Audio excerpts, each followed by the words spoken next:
Hello and welcome to Season 13, Episode 10 of Solely Singleton. I'm your host, Brad. This is my co-host, Eric. How's it going? We have an exciting episode for you guys today because this is the patron-decided episode. Yay! I'm sure it's going to be awesome because the patrons picked a fantastic topic. They always do. They've never picked a bad topic ever. No, definitely not. So what's it this time? Our lovely patrons who keep this show running decided to put it to a vote and pick the discussion of the oversaturation of black 2-mana removal spells. All right. By that I mean they wanted a top X black removal spells in the 2-drop slot. Yeah, seems about right. Yeah, that's what we expected out of them. A top X list, of course. So, without any further ado, let's jump into the topic. Sounds good. I think we're going to focus on the 1 in a black instants that are kill spells in black. Yeah, specifically, we're not going to be discussing sacrifice spells. We're not going to be discussing ones where you get into, well, this one is black versus 1 in a black. Right, or this one's a sorcery and it has this other weird thing to it. Yep, so we're going to go, it has to be 1 in a black. It has to be instant and it has to destroy or exile. It cannot be sacrifice based. Yeah, and we've gotten 3 very good ones in recent past, and previously, I mean, it was like Doomblade was what you had. So, when this came out as a topic in the poll, it was because of power word kill. And then we got Infernal Grasp 10 minutes later. So, yeah. To say the poll might lead us to having a dated topic. Yeah, we'll see. We'll see if this dates really quick here. As it stands, though, Eric and I agree on the list that we're going to go with here. We have already argued order, so we're just going to present it and give our explanations for it. So let's start at the bottom and work our way to the top. Yeah, so at the bottom, we've got Eliminate, which is 1 in a black for an instant. Destroy target creature or planeswalker with converted mana cost 3 or less. This one's an interesting one because, as we said, this is the bottom of, the top 8 that we're going to go over. But it feels to me like this is going to be more useful in the future. Yes, this one is weird because I think we both had the same thought on it, where right now it's in 8th place. A year from now, it might be in 6th place. 3 years from now, maybe it's higher than that, but by then we'll probably have 10 more items that are better than it. So for right now, it just suffers from, it works on 3 or less. It hits planeswalkers, though. Yeah. So it's great on your early game threats. It's really nice to have on turn 2 in control when you're playing against something aggressive, or someone drops down a Renin 6 or a Oko. Right. All that stuff it's fantastic against, and it looks so good. But then someone turn 2 reanimates Grizzlebrand, and you're like, oh no, why am I playing Eliminate? Yeah, my kill spell doesn't actually deal with their win condition. It just deals with the small or hyper efficient things at low CMC. Which, I mean, the more cards we get, the more the 1-drops, 2-drops, and 3-drops get better and better. As a tool, I think this is a really good card that's almost wrong to put into this list. Right. Where, like, you could argue this is more like a -X spell. Like, when you compare it to the Disfigure variants and stuff. Yeah. Then it compares really well because you end up getting planeswalkers with it. You don't care about size, it's mana value. So, like, there's real reasons it could be in a cube, even though it's in 8th place on this list. You might not run things above it, but still run it. Yeah. It's a little awkward when we're talking about it as a general kill spell. So that's why it's like, this is our 8th place, but it's weird because it has uses and it might be better in the future. So Eliminate. Interesting card. Number 7, we've got Ultimate Price. Ultimate Price is 1 in black for an instant with destroy target monocolored creature. Nice, short and sweet, does what it says. Unfortunately, what it says is very restrictive in my opinion. Yeah. Not being able to hit gold creatures, not being able to hit artifact creatures is very annoying.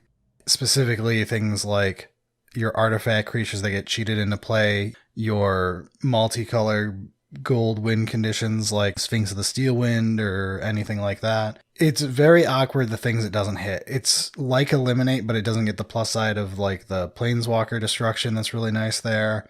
It hits a lot more than Eliminate, I'm aware, but it's very aggravating compared to some of the other options.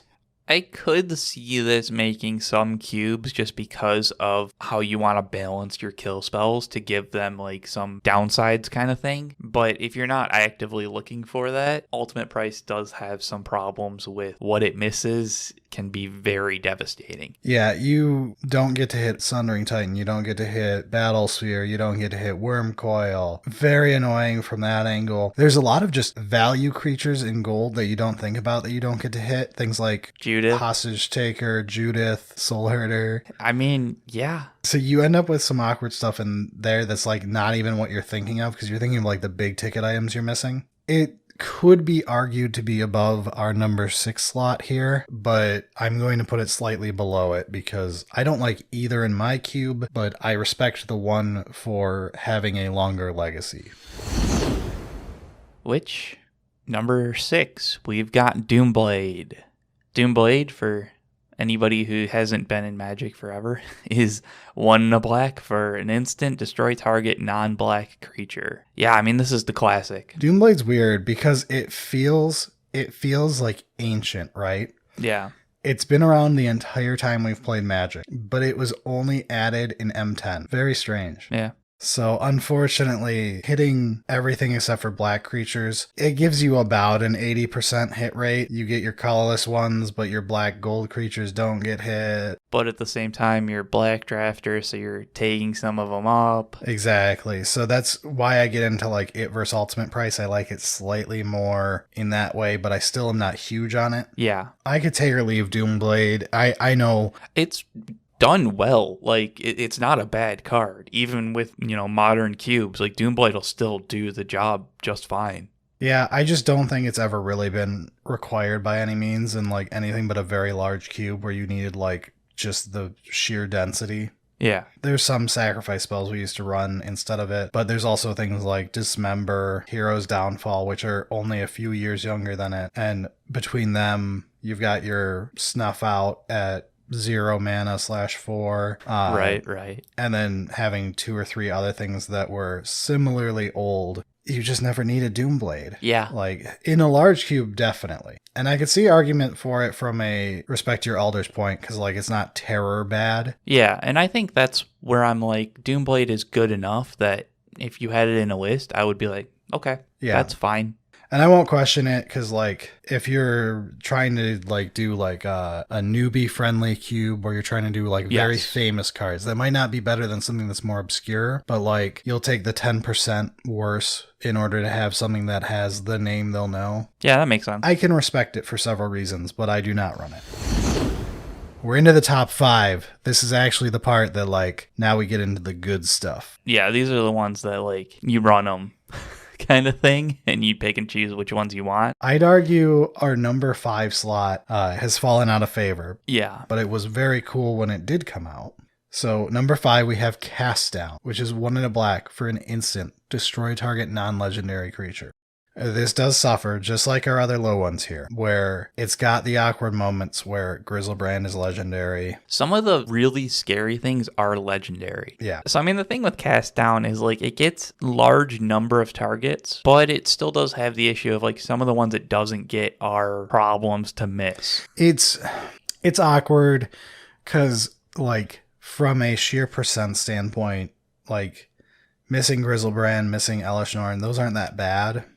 But it feels the worst when it's the most important thing you've missed. Yeah, and then every once in a while you get like Thalia. Yeah. Fuck off. That's where it's deceptively obnoxious, is when you're not even thinking about it. Thalia being legendary or Vendilion Click. It's just like random small creatures because legendary isn't a downside in a singleton format. Yeah. So like that they're able to push some of those cards a little bit more, which means they're slightly better, which means they get included in cubes. So do we bring up the fact that it can't kill Ragavan? Maybe Cast Down isn't good enough anymore. Maybe there's a clear distinction between the top 4 and the bottom 4 of this top 8. Yeah, no, it's weird that, like, yeah, the more we're talking about it, the more I'm like, yeah, cast down is fine and it'd be okay. Like Doomblade, you'd be okay with it. But the top 4 are substantially better. Top 3. Number 4, we've got Go for the Throat.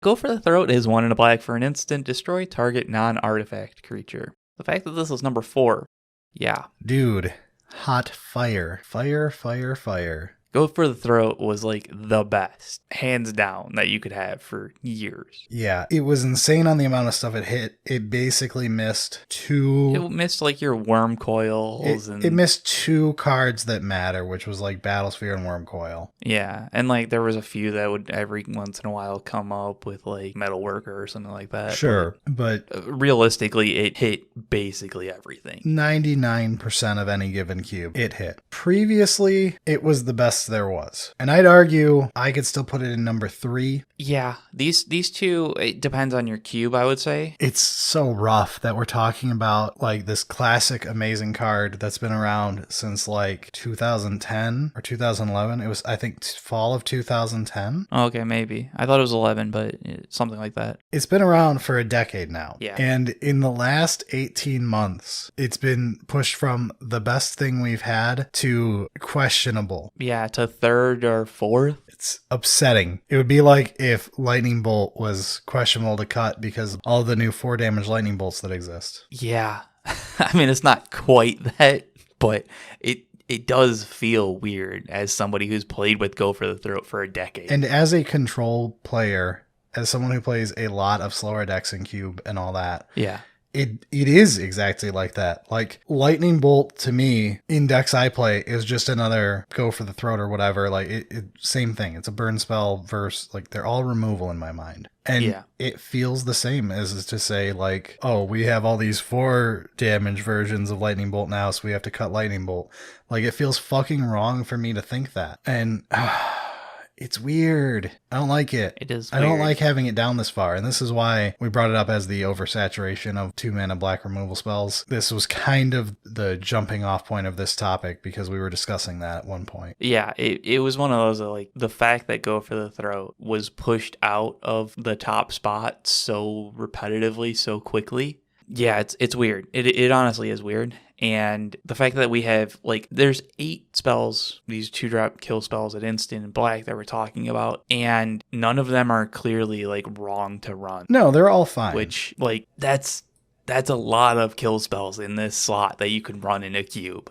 And you're not going to run all of them. Yeah, we pretty standardly ran 2 to 3 of them in a mid-sized cube, ignoring stuff like there were other things than the 2-mana 1 in a black instant kill spells. Yeah, like Snuff I'm not saying Outs there's only 3 removal spells, but there are 3 that fit this subsection. And it was very common for it to be Go for the Throat, top of the pile, and then you were playing like either Ultimate Price or Doomblade, and then you had Cast Down once we hit like 2017, 2018? Something like that. And then, like, even then, Doomblade was still like a reasonable decision to make on that. Yeah. Like, whatever. So you had all of those, and now we're like less than, 18 months, we've pushed everything down so many pegs.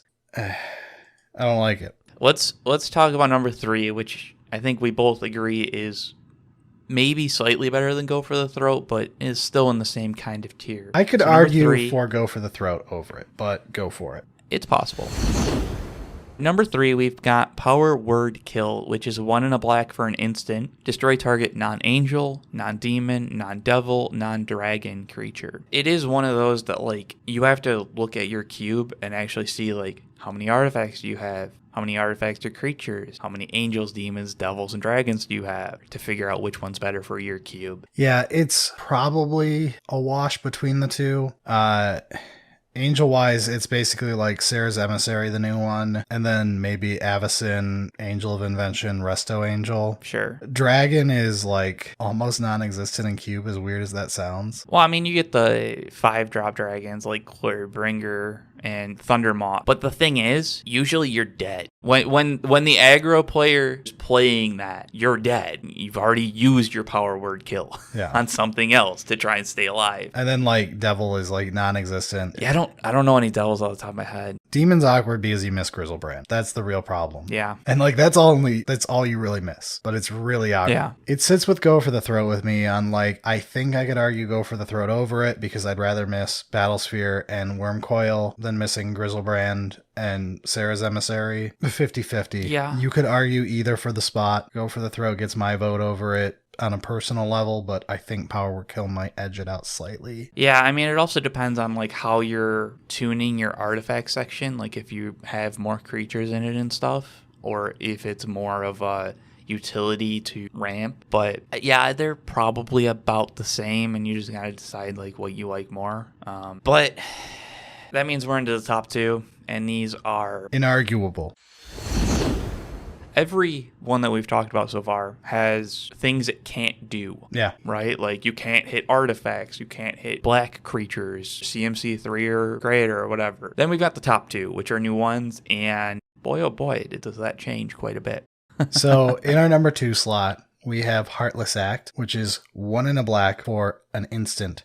Choose one. Destroy target creature with no counters on it, or remove up to 3 counters from target creature. When it came out, I was like, sweet, this is finally something with Go for the Throat on the top of the pile. We shook things up. How interesting. And then they just didn't stop shaking. And I mean, it's a good card. Like, Heartless Act is great. There's a reason it's number 2 here, because it destroys any creature that doesn't have counters on it. If it has counters, you can remove some of them. Yeah. So, Heartless Act, it's best described as it has no misses, because the only things that you can't destroy with it, you at least get to fuck with. Right. And other than the things that have hexproof and are indestructible, but like, obviously that's not part of the discussion when we're talking about 2-mana kill spells. No. So it doesn't miss. Like, if you can see a creature and you can target it, you can kill it.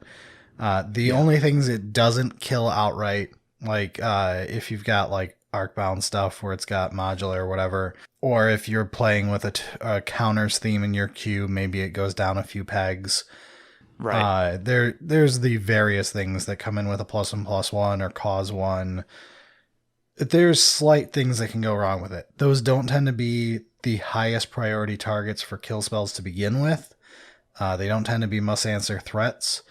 And even when that's the case, you at least get value out of it still, because you can still just remove those counters. Yeah, you didn't get rid of the whole creature, but you slowed down the clock. Yeah, which is good. Like, I mean, there's no way around saying it. It's good. And it's clearly better than all the other ones that we've talked about because it doesn't miss. Surprisingly, not the best that we've gotten in the last recent history. Number 1. To make it funnier, number 1 didn't exist when we did the poll, so... Yeah, number one is Infernal Grasp, 1 in a black for an instant. Destroy target creature, you lose 2 life. It's short and sweet. If you can target it, and you can kill it, it's dead. Just lose 2 life for it. It's not a big deal. Yeah, this is the Thoughtseize of kill spells, where, like, we've reached the cap. Like, they're not going to go past this until, like, well... You say that, but... We know. They're not going to reasonably go past this. This is like Thoughtseizes in the 1-drop slot, where it's like you have Thoughtseize, then you have all the things that you argue you want to use instead of Thoughtseize because for some reason 2 life matters to you. The thing is to me, this is a good showcase of how good Dismember is. Yeah? Because this is Dismember, essentially, but it's only at the 2-mana mode of Dismember. Mm-hmm. I mean, I get Dismember only, it has some misses because it's only -5, but realistically, that hits basically everything. So, it's one of those that, like, Infernal Grasp is really good, and 2 life is not a big deal. Yeah, and the thing that hits over Dismember, they're key targets. It's a lot of your endgame bombs. It's disingenuous to call it only Dismember's 2-drop mode. Right. Yeah. I mean, it does still hit all the big things that Dismember does miss. Yeah. Especially when, like, Reanimate or some type of shenanigans that you're cheating in some way. It's true.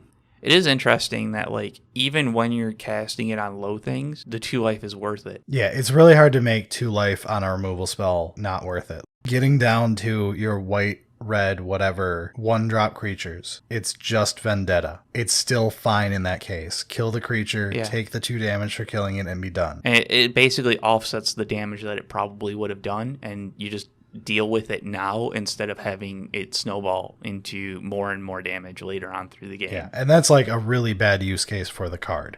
And it's still good. It is one of those that, like, because this Infernal Grasp is just good, it's the clear winner, Heartless Act being also just good and being a good runner-up. Heartless Act is to Infernal Grasp what Inquisition is to Thoughtseize, where it's like, Yeah. you've got your difference between the two, but you're going to run these before you run anything else. Yeah, and I mean, that's one of those that, like, oversaturation, I don't know if that's entirely true, just because, like, you get to put how many you want in the cube, but missing out on things like Go for the Throat is disappointing if you've been in cubing for a long time, right? Yeah, I think my new build of my cube will be keeping Go for the Throat, but it's weird that it's sitting at the bottom of my list. Yeah, Doomblade, no. Cast Down, no. Yeah. Ultimate Price, no. The time of those is over. Yeah. It's weird how much Magic has changed in the last 2 years. Yeah, it really is. And the thing is like, it's not just these 2-mana black removal spells. There's a lot of other slots that have also gotten clear upgrades. It's just because of how stark this Infernal Grasp versus Doomblade is, or Infernal Grasp versus Go for the Throat is, that it's like, it's in your face and obvious. I have to say, as like a final thought on my end, I think the black 2-drop removal spell subsection here is like the perfect microcosm of Magic as a whole in the last 2 years, where it feels like the train has no brakes and we're just entering the Yu-Gi-Oh! Power creep era. I don't know. Maybe I'm a pessimist. Well, we know I'm a pessimist, but maybe in this case, it's my pessimism kicking in. It might be. I hope it is. Because I want to have a few moments to actually enjoy playing with these new cards before new cards come out and kick Infernal Grasp down to number 8 on a list of top 10. Yeah, it's fine. I'm sure Magic is going to be heading in a positive direction from now on. They're not going to do anything weird this week, like announce a new format that's like arena only and just start copying Hearthstone and start let's move on and hit our outro. Sounds good.